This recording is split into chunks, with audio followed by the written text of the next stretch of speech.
What's up guys, aarava here and welcome back to another installment of the last question mark challenge here. This time for the USA Grand Prix in 2017. We're driving as Carlos Sainz in the Renault, in fact, actually. And this video being uploaded straight after the real life USA Grand Prix. So as per usual, as standard with these last question mark challenges, let me know what you thought of the real life Grand Prix in the comments below. This commentary and video being recorded before the real life Grand Prix gets underway. So we'll see, as usual, what I can jinx in the video. But of course, I hope you guys enjoy the little detail of that. I've actually managed to just swap around the drivers. Obviously, I'm recording this on PC, so I'm able to do that. We've got Carlos Sainz in the Renault that we're driving as. We're partnering Nico Hülkenberg, and then we've also got Brendan Hartley in the Toro Rosso, partnering Danica Fiat in the Toro Rosso car. But yeah, it's going to be kind of nice to have Sainz's helmet there on the Renault and kind of have that on board for the first time in F1. And obviously, it was really great to see it in real life, so awesome to actually drive as that on board here at USA. And so obviously from last place, the Renault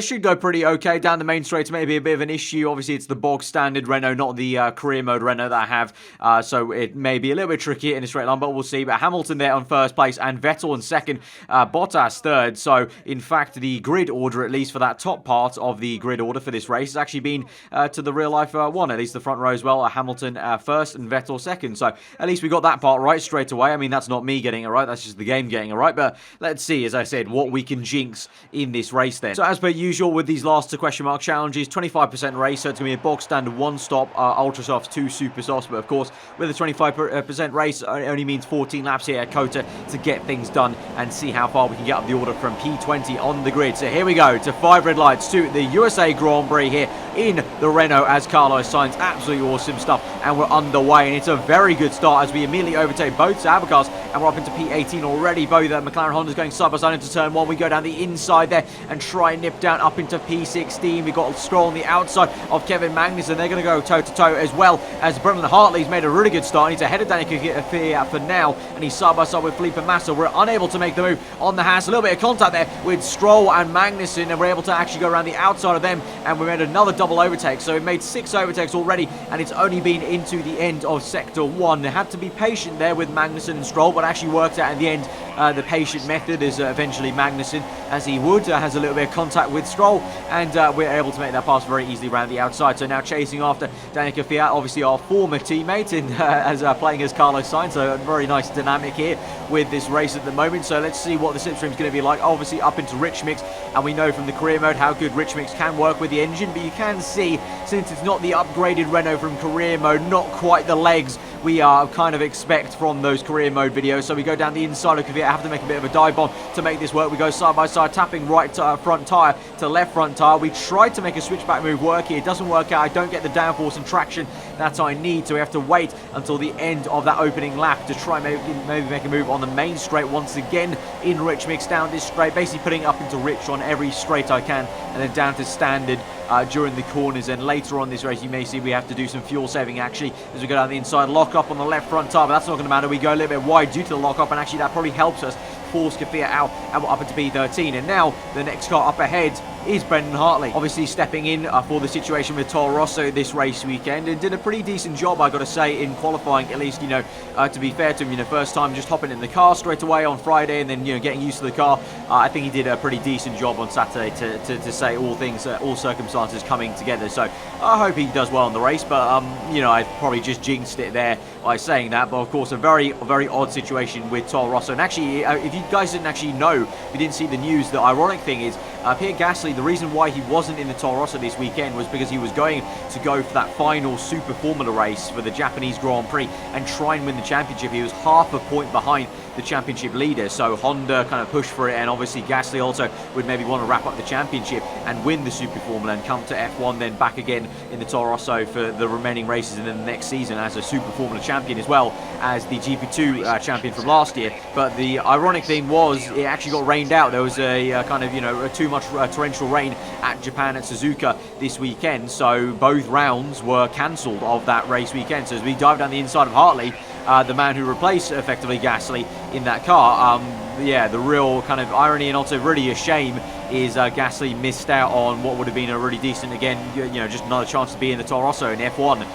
But no, he actually lost the championship to Super Formula and didn't even get to drive in the F1 weekend, so double bad for Gasly. But you saw there Lewis Hamilton out of this Grand Prix, so maybe this can be something that maybe I get right, and I predict right, but probably not. Hamilton looked absolutely on it like a car bonnet in qualifying, but you can see in the game, at least here in this challenge, this is where he retires in the S section. Then looks like just a mechanical failure, unfortunately for him, so I think he was leading the way, so I think that's kind of opened up the door for the Ferrari guys to kind of dominate this race then, with only, I say only, we're actually only 3 laps in. We've had actually quite a lot of action. We've up into P11, so actually we've had a very decent start, and it's been a really awesome race so far. I actually thought it was a lot further along in this race with so much action, and even more to come as we try and go down the inside of Felipe Massa. You can see up ahead a little ding-dong battle between Ocon and Hulkenberg there. Ocon managing to stay ahead of our teammate Hulkenberg as we go side by side then with Felipe Massa. We do eventually get it around the outside then as we go into the double left-hander, the very off-cam, very awkward double left-hander in the stadium section. So up into P10, so points paying position. So as I just said, it felt like the race had gone on for a lot longer than only 3 laps, and it's only been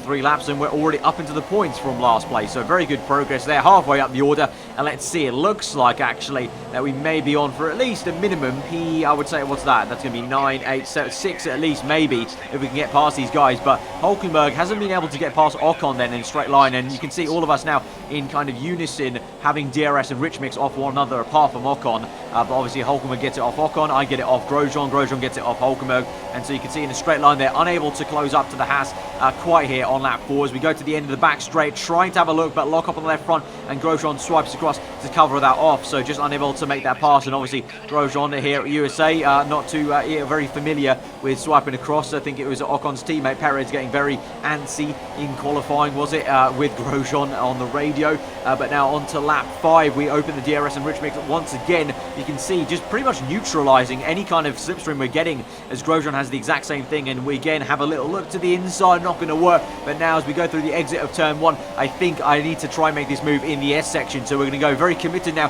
going to keep in Rich Mix for the first part of the S section at least, and really go flat out now through the left, now the right, around the outside of the Frenchman. We're going to have to feed it through, be brave, stick it down the inside, keep it there, and we shove Grosjean off wide and be very aggressive with him to get the place up into 9th place. And now we can look at the back of our teammate Hulkenberg, but as I said, annoyingly, it looks like he's having a bit of trouble to overtake Ocon here in a straight line. So let's see, although I say that, immediately onto the back straight, he's gone for the move round the outside to the inside. Then again, they have a side-by-side moment in this section, and this time looks like there's a bit of contact, and Hulkenberg will shove Ocon wide then, and Hulkenberg's made the move. Awesome stuff, and maybe I can try and now use that to help me out as he's kind of sent Ocon wide there, and maybe, as I said, there was contact made, so maybe there's a little bit of front wing off, maybe, perhaps, of Ocon, so we now can use that to advantage, open the DRS Rich Mix.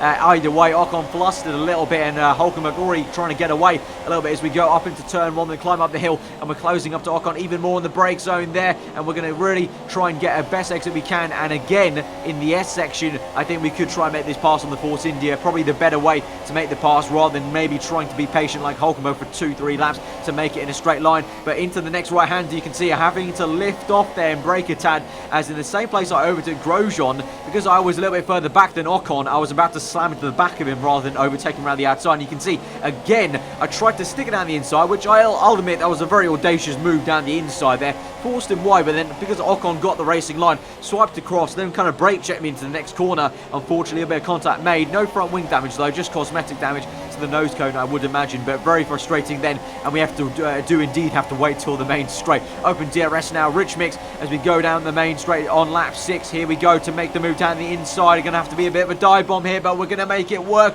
A little bit of a big lockup on the left front, but we go wide on the curbing, and we've got it, and we're up into P8 now. So a nice P7 and P8 for both Renault boys so far in this race, as our teammate is in. Indeed, Hulkenberg coming in. I actually wanted to come in this lap, but unfortunately Hulkenberg had track position there, so I have to struggle on for one more lap, which probably is going to hinder how much pace I have, because I don't think the overcut is really a big thing here at COTA. I think more so the undercut's going to work due to the abrasive track surface. The high tyre wear just not going to be the overcut as we come out, and we've lost time to Hulkenberg. I think you can see visually he definitely is a lot further ahead of us, so we definitely have lost time there. But now we move on to lap 9, on towards the end of lap 9, on to lap 10 actually, indeed. So 4 laps to go, 5 laps to go if you include this one.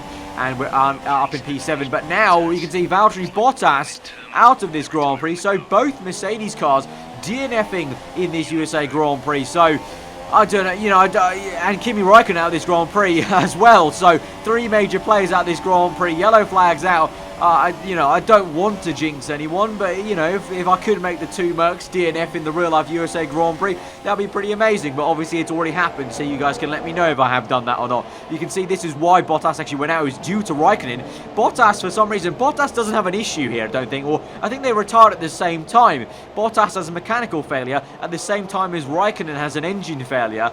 And Räikkönen actually continues on and kind of wobbles on and limps home into the S section to then eventually retire. And actually something we completely missed. This wasn't a DNF, but very peculiar things happened for Daniel Ricciardo, sparking away very violently. Absolutely amazing scenes on the F1 game. I've not seen that many sparks happen on the F1 game so far. But Ricciardo with a right rear puncher, and that doesn't send him into a DNF, just brings him down the order. So we get a free position there, of course. But yeah, very peculiar there. So 4 people jinxed in this race: Hamilton, Räikkönen, Bottas and Ricciardo. So by that calculation, the real life Grand Prix should be all about Vettel v Verstappen maybe for the podium, and then maybe a shock kind of Force India or something like that. Or maybe it would be quite crazy to see maybe Carlos Sainz on his debut get a podium, but I highly doubt it, let's be fair. But now we are fighting Nico Hülkenberg now on lap 13 with only 2 laps to go. You can see, just like with Perez, with Ocon I should say, sorry, we're getting held up in the S section there, getting brake checked by our teammate now, as we now send it down the inside to maybe overtake Dive Bomb Central here.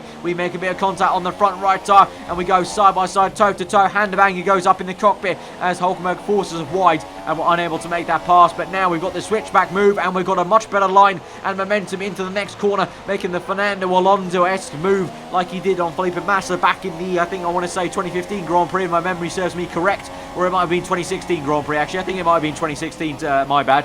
As we now go around the outside of Hülkenberg as he sent it down the inside, and again we go toe to toe in the 3rd sector in the stadium section, but this time we're on the inside. We're going to have to try and squeeze him out if we can, and we have done so. Shut the door, slam the door on him on the last lap there, and we're going to hold it for P4 in this Grand Prix. So P20 to P4 on Carlos Sainz's debut in the Renault. I think we've done this challenge some very good justice, and we've done Carlos Sainz some decent justice. But guys, if you have enjoyed that video, then smash that like button. Let me know what you thought in the comments below of the race, both senses, the game that you just witnessed and also the real life Grand Prix. But it's Sebastian Vettel in this one that takes the win from Max Verstappen in 2nd place, and then Sergio Perez in 3rd. So like I said, that's going to be the podium for the game. I've jinxed 4 people. I don't know if that's going to be the case in real life. You guys can let me know, but I think I've done some definitely big justice to Carlos Sainz in the Renault. Let me know if you guys enjoyed also seeing this little mod with Sainz in the Renault. I really like that combo. His yellow helmet now, he's changed the top of his stripes.